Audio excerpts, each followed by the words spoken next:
તો ગૌરાંગજી હવે એક વ્યૂ આપની પાસેથી ખાસ લઈશું ટેરિફ અનાઉન્સમેન્ટ જે રીતે આપણે જોયું છે કારણ કે આપણે આ સપ્તાહમાં જ એક ખાસ રજૂઆત પણ રાધર લાસ્ટ વીક આપણે કરી હતી કે કઈ રીતના અનાઉન્સમેન્ટ આવી શકે. હવે ફાઇનલી આપણી સામે અને માર્કેટમાં આમ તો જો કે ગૌરાંગજી ગઈકાલે જે એક અનુમાન હતું એટલે જે સંકેતો હતા જેટલા નેગેટિવ એટલું એક નેગેટિવ એક્શન જોવા નથી મળ્યું. અમુક એક્ઝેમ્પશન સેક્ટર્સને મળ્યા છે લાઇક ફાર્મા તો આઈટી ઓટો ત્યાં આપણને ખાસી નેગેટિવિટી જોવા મળી. હવે એક વ્યૂ એના પર ઓવરઓલ લઈએ અને આજ માટે જે શરૂઆત કરવા જઈ રહ્યા છે ત્રણેક એક પોઝિટિવ ફેક્ટર્સ પણ છે. એક તો ક્રૂડમાં જે એક $70 નીચે બ્રેન્ટ પહોંચ્યું છે, ત્યારબાદ ડોલરમાં ઘટાડો છે, ફિનાન્શિયલ સેક્ટર્સની જે મજબૂત અપડેટ્સ આવી છે like Bajaj finance, HDFC bank, આ બધા પર સ્ટોક વાઇઝ તો આપણે ચર્ચા કરીએ, પરંતુ કઈ રીતે એક વ્યૂ રાખી રહ્યા છો અત્યારે બજાર પર? ઘણો આભાર ચાંદની આપનો. સૌને પ્રણામ અને શુભ પ્રભાત અમારી તરફથી. મારા ખ્યાલથી ગઈકાલ પછી હવે અમેરિકાની ટારિફની ચર્ચાઓ ઇતિહાસ થઈ જશે. એક થોડી ઘણી અનિશ્ચિતતાના વાતાવરણ રહેશે કારણ કે આવનારા ભવિષ્યમાં વળી પાછા ટારિફને લઈને કેવી જાતની પ્રતિક્રિયા રાષ્ટ્રપતિ ટ્રમ્પ આપશે એની ઉપર આકલન લગાડવું ઘણું અઘરું છે. ગઈકાલથી જ્યારથી ટારિફની ઘોષણાઓ થઈ છે ત્યારથી ઘણા બધા વિશ્લેષણ આપણે સાંભળ્યા છે અને વાંચ્યા છે. 26-27% આસપાસ જે ટેરિફ લગાડવાની વાતો કરી છે. મારા ખ્યાલથી સાઉથ ઈસ્ટ એશિયા પેસિફિક રિજનમાં ભારત સૌથી નીચલા સ્તર પર છે જ્યારે તમે તુલના કરો China, South Korea, Bangladesh, Taiwan વગેરે દેશોની. તો એક રાહત છે.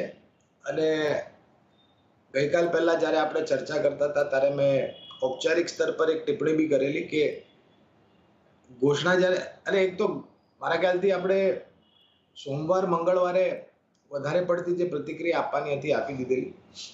પછી આપણે મારા ખ્યાલથી બુધવારે થોડી ઘણી સ્થિર બજાર જોઈ. ગઈકાલે શરૂઆત સારા એવા નીચલા સ્તર પર થઈ અને પછી બજાર બંધ થતા થોડી ઘણી રિકવરી બી આપણે આવતા જોઈ.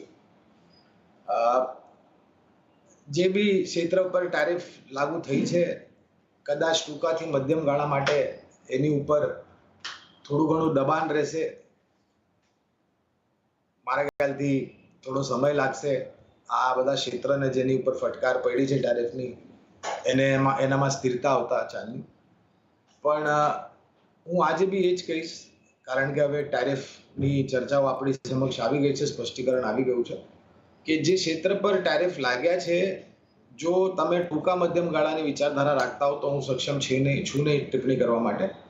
પણ લાંબા ગાળા માટે મને લાગે છે કે પછી એ ઓટો હોય, આઈટી હોય કે બાકી અન્ય ક્ષેત્રો હોય. ઓફકોર્સ આઈટી પર કોઈ જાતના ટેરિફ નથી લાગ્યા છે ચાંદી, પણ એક ડર છે કે આ બધી જે વસ્તુઓ થઈ છે એના કારણે અમેરિકામાં જે અર્થવ્યવસ્થા છે એમાં ધીમાસ આવશે, સ્લોડાઉન થશે, સ્ટેગ્ફ્લેશનની વાતો છે, પછી સ્લોડાઉનની વાતો છે, ઇન્ફ્લેશન એટલે કે મોંઘવારી ઉપર જશે, વ્યાજ દરોની કાપણીની ચર્ચા જે પાવેલ સાહેબે કરેલી એમાં વળી પાછું આત્મચિંતન કરવું પડશે જો પરિસ્થિતિ. અને એક વાસ્તવિકતા છે કે આ જે બી ગઈકાલે સવારે રાષ્ટ્રપતિ ટ્રમ્પે 180 કરતા વધારે દેશો પર ટેરિફ લગાડવાની વાતો કરી છે. એનાથી જે goods and services, cost of landed goods and services અમેરિકામાં બહુ જ ઉપર જતું રહેશે.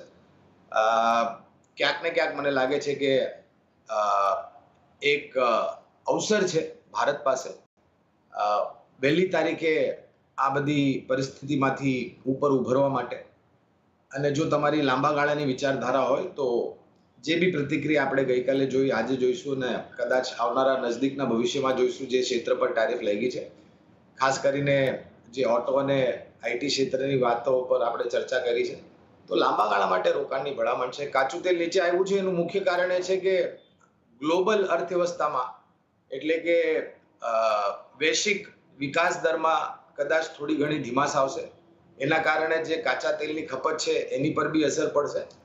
અને આ એક એવી વાત છે જે ભારત જેવી ઉભરતી અર્થવ્યવસ્થા માટે સારા સંકેતો છે. કાચા તેલના ભાવ નીચે આવે, રૂપિયો થોડો ઘણો સ્થિર થયો છે ડોલર સામે, જે આપણે 87-86ની ઉપરની 88ની આસપાસના સ્તર જોયેલા ત્યાંથી સારો એવો નીચો આવ્યો છે. 9 એપ્રિલે ક્રેડિટ પોલિસી છે. અનુમાન છે કે 25 બેસિસ પોઈન્ટની કાપણી MPC અને ગવર્નર સાહેબ તરફથી ઘોષણા થશે. એ બી મારા ખ્યાલથી આપણા અર્થવ્યવસ્થા માટે સારી વાત છે. અને મારું વધારે પડતું મહત્વ હું હવે ચોથા ત્રૈમાસિકના પરિણામ પર આપીશ, જે મારા ખ્યાલથી 10 એપ્રિલ પછી ઘોષણા થવાના શરૂ થઈ જશે. તો ટેરિફને લઈને મારા ખ્યાલથી, અને એક ક્લોઝ છે, ક્લોઝ 4, જે બી આ ઘોષણાઓ થઈ છે ગઈકાલે, ખાસ કરીને ભારત માટે, કે બાયલેટરલ ટ્રેડ એગ્રીમેન્ટ BTA માં જો કોઈ નિવારણ આવી ગયું અને ભારત તરફથી જે પગલાં લેવામાં આવ્યા છે ટેરિફ ઓછા કરવા માટે અમેરિકન ગુડ્સ એન્ડ સર્વિસીસ પર, અને આગળ જતા સરકાર તરફથી બી આપણે ઘોષણા સાંભળી છે ગઈકાલે કે એક સ્પેશિયલ કમિટી બેસાડી છે અંદર જોવા માટે કે કેવી રીતે ભારત આમાંથી બહાર નીકળી શકે છે. જે ક્ષેત્ર અને કંપનીઓ ઉપર ટેરિફ લાગ્યા છે એમની સાથે ચર્ચા થશે સરકારની, અને આ વસ્તુમાંથી કેવી રીતે બહાર ઉભરવું જેનાથી સૌથી ઓછામાં ઓછી ફટકાર આપણને પડે એની બી ચર્ચા થશે. તો આ ક્લોઝ છે, ક્લોઝ 4, એ બધા ટેરિફ જે ઘોષણા થઈ છે કે જો બાયલેટરલ ટ્રેડ એગ્રીમેન્ટમાં બંને દેશો તરફથી, અમેરિકા અને ભારત તરફથી, કોઈ નિવારણ આવી ગયું તો સ્પેશિયલ એક્ઝિક્યુટિવ ઓર્ડર દ્વારા રાષ્ટ્રપતિ ટ્રમ્પ આ ટેરિફ ઓછા કરી શકે છે કાં તો પાછા ખેંચી શકે.